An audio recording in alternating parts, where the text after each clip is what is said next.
Malik Nabers. Let's talk about his LSU career and where he stands amongst other LSU wide receivers. I'm Erik with Eye on the Tigers. Let's get you in the know. So Malik Nabers, one of the more exciting and interesting LSU careers in recent history. Back in high school, Malik started at Como High School back in Lafayette, Louisiana, before transferring to Southside. But his waiver was denied by the LHSAA, deeming him ineligible his senior year of high school. So Malik relied a lot on 7-on-7 and was also committed to Mississippi State until late in his recruitment process. Malik played a lot of 7-on-7, like I said, and he served as more of a scout team member for his high school team. Now, LSU has had a lot of great wide receiver duos and trios over the last 20 seasons, whether it be in the early 2000s with Craig Davis, Dwayne Bowe, and Early Doucette, in the early 2010s with Odell Beckham Jr. and Jarvis Landry, or in 2019 with Justin Jefferson,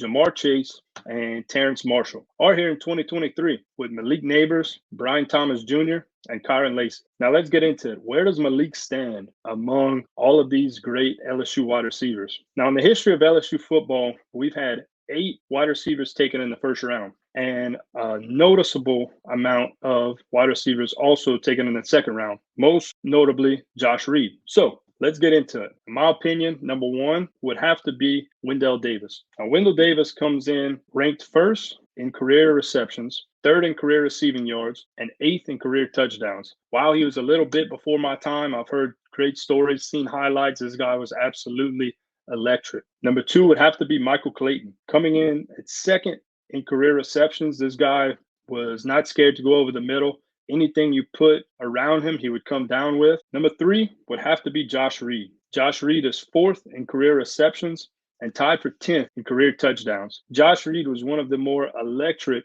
LSU wide receivers, and it would be so fun to watch a guy like him play in today's style of college football. Number 4, I'll have to say, is Justin Jefferson, who ranks number 6 in career receiving yards and is number 3 in career touchdowns. Anybody who could start off as a 2 to 3 star, come in as the last recruit in their recruiting class, and turn into a first-round pick, gotta love that. Number 5 would have to be Odell Beckham Jr. Now, Odell did a little bit of everything, whether it was returning kickoffs, punts, or even missed field goals for touchdowns. Odell did it all. Followed up by Jamar Chase, who was 4th in career touchdowns. And the last memory we have of him in a Tiger uniform was him absolutely blowing by Clemson's defensive backs. Now, next, I would have to say would be Malik Nabers. Malik is just one of the most consistent LSU receivers throughout his entire career.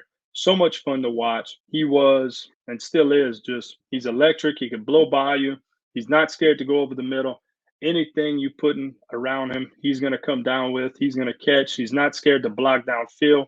He's a true team player. One of my more favorite things about Malik is his touchdown celebrations. Seeing him in the end zone dancing away is just absolutely fun to watch. Next, I would have to say would be Dwayne Bowe. Now, Dwayne Bowe may be the tallest receiver on this list. He was built kind of more like a tight end. Dwayne Bowe is 1st in career touchdowns at LSU and 7th in career receptions. Dwayne Bowe is just, like I said, just not scared to go over the middle, built like a tight end. He just was not easy to bring down. Next would have to be Craig Davis. In those early 2000 teams, he would blow right by the defense. He could take the top off at any given point in the game. Last, certainly not least, would have to be Eddie Kennison, who played in the early 1990s for the LSU Tigers. He's not in the top 10 in any of these LSU career receiving stats, but can't hold that against him because the early 1990s was not such a great time in LSU football history. Honorable mention, I'd have to go with Trendon Holiday. Trendon Holiday would line up at the backfield.